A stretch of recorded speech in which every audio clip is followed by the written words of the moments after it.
Magandang araw sa inyo guys. Ito, i-share ko sa inyo kung saan nakalocate yung fuse ng horn sa Nissan Almera 2022 up model.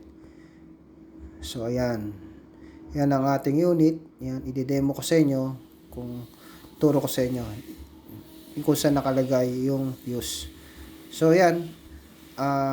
Ang fuse box niya ay nasa likod ng battery. And then, dito naman yung horn. Ayan yung horn. Nandyan yung connector ng horn. And then, yung fuse. Ayan. Nandyan siya sa likod ng battery. Yung makikita nyong kulay itim na box. Ayan. Ayan yung fuse box ng horn.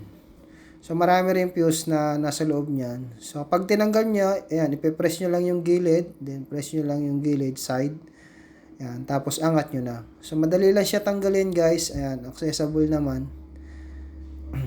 Ayan, pag naangat nyo na, ayan, makikita nyo na yung fuse ng horn. So, ayan. Yan tinuturo ko. Yan po yung fuse ng horn. Yan, yung 10 amperes na yan. Ayan. So, pwede nyo lagyan nyo ng 15 or 10. Nakalagay dun sa cover. 10 or 15. Ayan. So, dyan lang po. Ayan lang po ang fuse ng horn. Ayan. Kapag tinanggal nyo siya, gagamit lang po kayo ng long nose. So, ayan. So, maraming salamat po. Thank you for watching. Sa mga hindi pa na-subscribe sa aking YouTube channel, yan, pa-support naman po. Please subscribe. Maraming salamat po.